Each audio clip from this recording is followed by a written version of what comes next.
بسم اللہ الرحمن الرحیم۔ السلام علیکم ورحمۃ اللہ وبرکاتہ۔ معزز دوستوں اور بہنوں، کسی بھی مسلمان کے لیے حج بیت اللہ سب سے بڑی خوش نصیبی ہے۔ شاید ہی کوئی مسلمان ایسا ہوگا جو حج نہ کرنا چاہتا ہو۔ تو آج ہم آپ کو پہلے ایک سچا واقعہ سنائیں گے اور پھر حج بیت اللہ کا وہ وظیفہ بتائیں گے جو میرا اپنا آزمایا ہوا ہے۔ یہ وظیفہ میری والدہ نے خود آزمایا ہے اور الحمدللہ اس وظیفہ کی برکت سے 2017 میں اور میرے والدین حج کا فریضہ بھی ادا کر چکے ہیں اور اس کے بعد 2018 میں عمرہ کی سعادت بھی نصیب ہوئی۔ وظیفہ جاننے سے پہلے آپ کو یاد دہانی کرواتے چلیں کہ اس ویڈیو کو صدقہ جاریہ کی نیت سے دوسروں کے ساتھ ضرور شیئر کریں، ویڈیو کو لائک کریں اور اگر آپ ہمارے اس چینل پر نئے ہیں تو ہمارے چینل کو سبسکرائب کر کے گھنٹی کا بٹن ضرور دبا دیں۔ پون صدی یا صدی پہلے کا واقعہ ہے کہ ایک عالم دین حج کی سعادت کے لیے مکہ معظمہ تشریف لے گئے۔ حج کی فرضیت سے فارغ ہو کر مدینہ منورہ میں روضہ رسول صلی اللہ علیہ وآلہ وسلم کی زیارت اور حاضری کے لیے آ گئے۔ مدینے کی معطر فضا اور ٹھنڈی ہوا ہر کسی کو اپنائیت کا ایسا احساس دلاتی ہے کہ کسی کا وہاں سے واپس جانے کو دل ہی نہیں کرتا۔ ایسے لگتا ہے جیسے کسی کی محبت نے اپنے دامن میں یوں بسا لیا ہو کہ بس ساری زندگی وہیں گزار دینے کی تمنا دل میں سما جاتی ہے۔ لیکن دستور زمانہ اور دستور تقدیر بھی تو ماننے پڑتے ہیں۔ ان عالم دین کے دل کی بھی یہی کیفیت تھی۔ ان کا دل تو یہی چاہتا تھا کہ بس اب باقی ساری زندگی اسی کوچہ ساقیہ کوثر صلی اللہ علیہ وآلہ وسلم میں بیت جائے۔ لیکن ظاہری حقیقت یہی تھی کہ ان کی مدینے سے روانگی کا دن تیزی سے قریب آ رہا تھا۔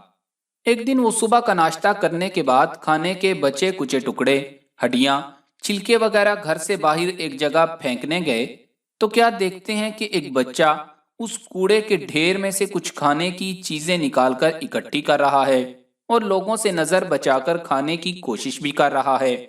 اس کے تیور بتا رہے تھے کہ وہ انتہائی مفلس گھرانے سے تعلق رکھتا ہے۔ ان سے یہ کیفیت دیکھ کر رہا نہ گیا۔ انہوں نے انتہائی نرمی سے اس بچے کو مخاطب کرنے کی کوشش کی جس میں وہ کامیاب رہے۔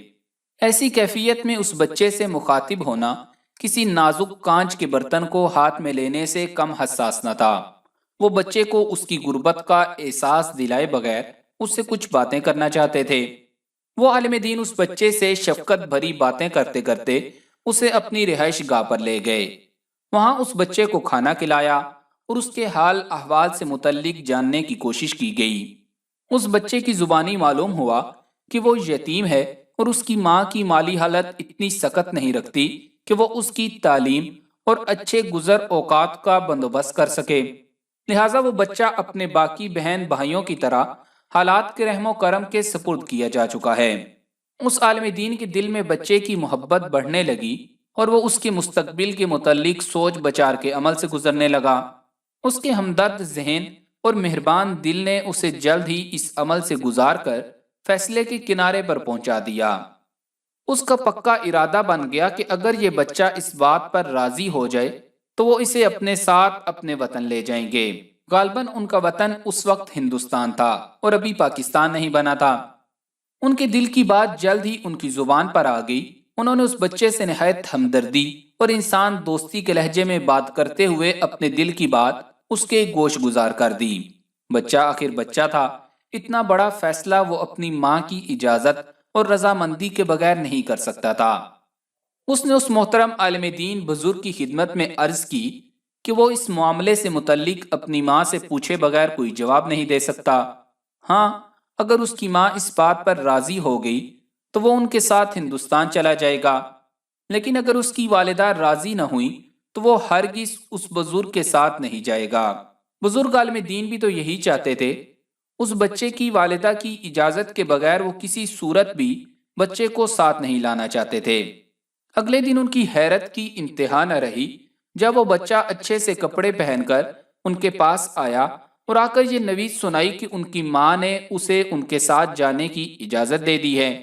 بچے نے کہا کہ آؤ ہم جاتے جاتے مدینہ شریف کی ایک بار سیر کر لیں۔ عالم دین بھی یہی ارادہ رکھتے تھے۔ وہ بھی مدینے سے کوچ کرنے سے پہلے ایک بار مدینہ شریف کی گلیاں، بازار اور محلے دیکھ لینا چاہتے تھے۔ چنانچہ وہ عالم دین اور وہ بچہ ایک دوسرے کے ساتھ ساتھ اپنے محبوب کے شہر کی گلیوں کی سیر کو نکل پڑے۔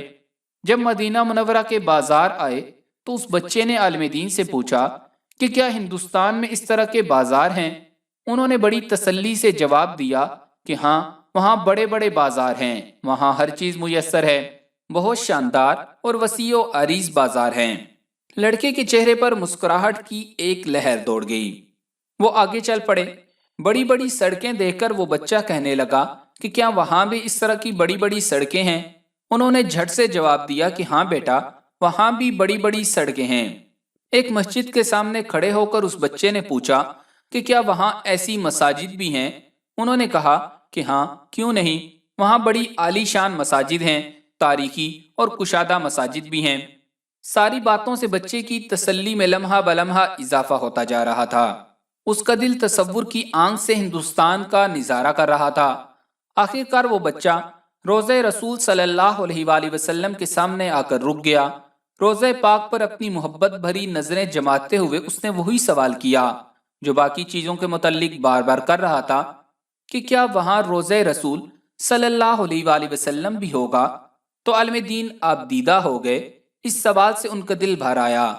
بچہ مسلسل روضہ رسول صلی اللہ علیہ وآلہ وسلم پر نظریں جمائے اسے تکتا جا رہا تھا۔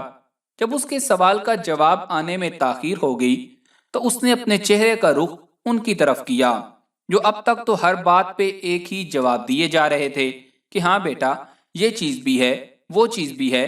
اس سوال پر آخر ان کی گویائی کو کیا ہو گیا؟ بچے نے یہ محسوس کرتے ہوئے کہ شاید بات سننے میں کوئی دشواری ہوئی ہو، اس نے اپنا سوال دہرایا کہ کیا یہ روزہ بھی آپ کے ملک میں ہے؟ انہوں نے بھرائی آواز میں اپنے آنسوؤں کا بہاؤ روکتے ہوئے کہا، بیٹا، اگر یہ روزہ میرے ملک میں ہوتا تو ہم یہاں کیا لینے آتے؟ اسی روزے کے لیے تو ہم یہاں آئے ہیں۔ یہ اسی روزے والے کی محبت ہی تو ہے جو ہمیں یہاں کھینچ لاتی ہے۔ وہ اپنے رومال سے آنسو صاف کر رہے تھے۔ بچے کا مسکراتا چہرہ یکدم متغیر ہو گیا۔ وہ روزہ رسول صلی اللہ علیہ وآلہ وسلم دیکھے جا رہا تھا۔ اس نے معصومیت بھرے لہجے میں جواب دیا کہ اگر یہ روزہ آپ کے ملک میں نہیں ہے تو وہ اسے چھوڑ کر ہرگز وہاں نہیں جائے گا۔ اور اس بچے نے ان کے ساتھ جانے سے انکار کر دیا۔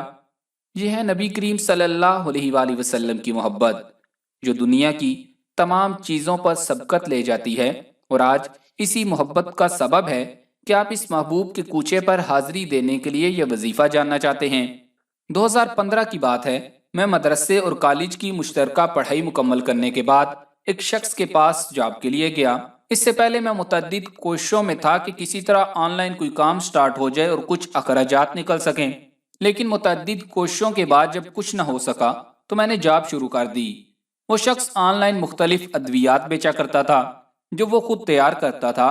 تقریباً 8 مہینے میں نے اس کے پاس کام کیا، جس میں حکمت بھی سیکھی۔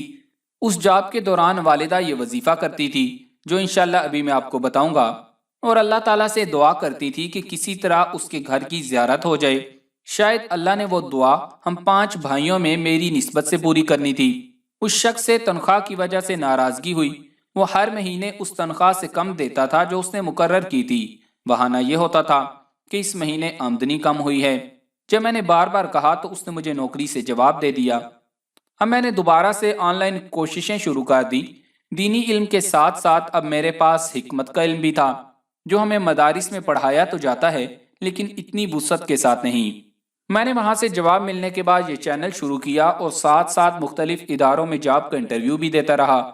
ہر شخص کام زیادہ چاہتا تھا، لیکن جب پے دینے کی باری آتی تھی تو ایسے آفر کرتے تھے جیسے ہم کام نہیں بھیک مانگنے آئے ہوں۔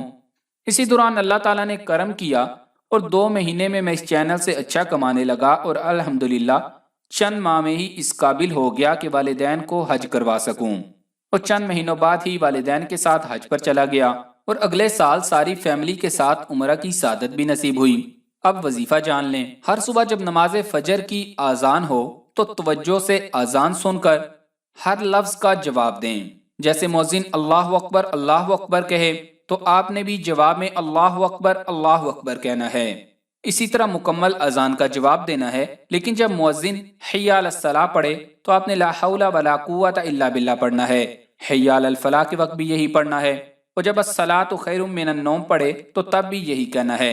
اذان ختم ہو تو 3 مرتبہ تلبیہ پڑھنا ہے۔ تلبیہ یہ ہے: لبیک اللہم لبیک، لبیک لا شریک لک لبیک، ان الحمد والنعمت لک والملک لا شریک لک۔ یہ مختصر سا وظیفہ آپ نے پڑھنا ہے۔ اس کے بے انتہا فوائد ہیں۔ اس کے علاوہ ایک منزل ملتی ہے، اسلامی کتب خانے سے آپ وہ منزل حاصل کر سکتے ہیں۔ 33 آیات پر مشتمل ہوتی ہے، اسے بھی زیادہ سے زیادہ پڑھیں۔ اگر آپ مکتبے سے نہیں لینا چاہتے تو میں پلے اسٹور کی فائل کا لنک ڈسکرپشن میں دے دیتا ہوں، آپ وہاں سے ڈاؤن لوڈ کر لیں اور اسے ڈاؤن لوڈ کر کے اسے آپ نے متواتر پڑھنا ہے، انشاءاللہ ضرور فائدہ ہوگا۔ اس ویڈیو کو صدقہ جاریہ سمجھ کر دوسروں کے ساتھ ضرور شیئر کریں تاکہ وہ لوگ بھی اس سے فائدہ اٹھا سکیں، اور لائک کرنا مت بھولیے گا۔